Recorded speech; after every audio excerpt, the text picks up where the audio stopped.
Hey there, brother. This is Steve Horseman again with Good Guys to Great Men. Thanks again for tuning in today. About a year ago, I was sitting right here in this chair at this very spot making a video called Why You Need to Stop Chasing Women. And after about almost 300,000 views and about 1,200 comments, there's something that didn't quite get across with that video that I wanted to explain. That's why I'm making a part 2 of why you need to stop chasing women. I got a lot of comments on that video that confused me a little bit. Guys were saying, so you mean I'm just supposed to be a monk? I'm just supposed to hole up in my room and masturbate every day? I'm supposed to never want a woman in my life? Why are you telling me I need to stop chasing women? And I think what happened was they missed the point in that video. The point was that it's the chasing energy we need to stop. It's the needy, pursuing, pressuring, pushing, desperate energy that we need to stop. That chasing energy of trying to chase approval and validation and affection. I am a big fan of women. I'm a big fan of pursuing women, of inviting them into my life, of making them offers to be with me. I say them, I have a girlfriend, but that's how I got her into my life. I made her an offer. And so I want to talk about in this video the difference between not chasing women, that is just cutting them out of your life altogether like some of the MGTOW guys do, the men going their own way. They just swear women off altogether. Even some of them pursue women. I want to talk about the difference between just cutting women out of your life altogether, which I don't recommend because I happen to like them. Let's assume you and I have something in common, that we like women. We like the way they sound, we like the way they smell, we like the way they feel, we like the way they move. Let's say we really dig women. When I tell you to stop chasing them, I'm telling you to stop chasing their approval of you, getting them to like you, to validate your very worthiness and to make you feel good about yourself. You have to stop that, because if you have that going on, there's no way a woman's going to want to be in your life. So part 2, let's change the word chase. Let's talk about, if you want a woman in your life, how about the word invite or offer?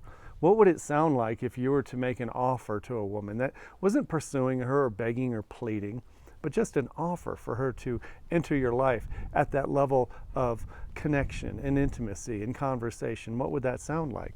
And it reminds me of a business proposition that I was learning. I was talking to my own coach, and I was having a hard time, getting clients to sign up for retreats. And he said, well, let me hear your pitch. What's your offer? And when I told him, I sounded kind of needy, like I really, really needed clients, and I really need you to come to my retreat and come join me here. And he goes, what if it sounded like this? I'm going to pick you up at the airport in a limousine, and in 1 hour we're going to be at a beach house. We're going to be high on a cliff in this incredible resort home with 8 other men. We're going to have gourmet meals, a dedicated chef, and maid service every day. We're going to have orchestrated conversations, and we're going to talk about men and confidence. We're going to talk about ambition and wealth. And then we're going to take a break, and we're all going to go surfing together and take a lesson. Then we're going to come back for a great dinner. And that night we're going to have a campfire. And then we're going to have more conversation and presentation around masculinity and living the life you've always wanted to live. We're going to laugh. We're going to have some drinks. We're going to have a good time. And we're going to develop a bond and a brotherhood that's better than you've ever imagined. And it's going to last a lifetime. And I'm sitting there talking to my coach, and he made this pitch, and I go, I want to go. How much? I don't care how much. I want to go to that thing. So my point on this video is, how do you represent yourself as a man who can make an offer that irresistible? Who are you as a man at your core? The way you carry yourself in your values and what you believe and where you're going and what you're creating in your life. What are you passionate about? What do you care about? And what is the life, the richly imagined future you plan to have no matter who goes with you? You're simply inviting them to come along on your life. That's what we do in this coaching business and in my programs and my retreats. We help you develop that richly imagined future, that inner confidence, that inner sense of self and well-being, that when you make an offer, an invitation to a woman, it has no strings attached because you're already okay. You're inviting her or offering her to come for a ride into your already awesome life.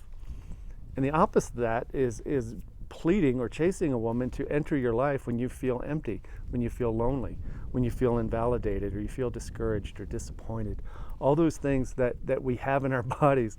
When we go chasing women with that stuff, we wonder why it doesn't work. So that's what I want you to think about. How are you creating yourself? How are you building yourself up into a man who, when he makes an offer, an invitation to people to join him, men or women, that it's irresistible? How are you becoming irresistible? And you know that offer I just told you about the house on a cliff near the ocean? That's actually happening. We're going to put something together this November. We're looking for 6 men. We're putting together an exclusive group of men, 6 men. My partner Tim Wade and I are going to do a retreat in Mexico, we think. That's probably the destination. It's going to be surfing. We're going to have a chef. We're going to have a daily maid service. It's going to be 8 of us, just 8, no more, 2 of us plus 6 of you. And I'd like you to think about that. I get excited thinking about it, and I'm finding out that's the best place from where to make an offer. Get excited about something and then offer people to join you. I'd love to see you in Mexico. If you're interested in this idea, I'm going to put my email address down in the description. Send me an email and say, hey, I want to talk more about that Mexico retreat. Anyway, I hope you got the point today. Become a man who's irresistible, who makes irresistible offers and invitations without chasing. Thanks. We'll talk to you later. Take care.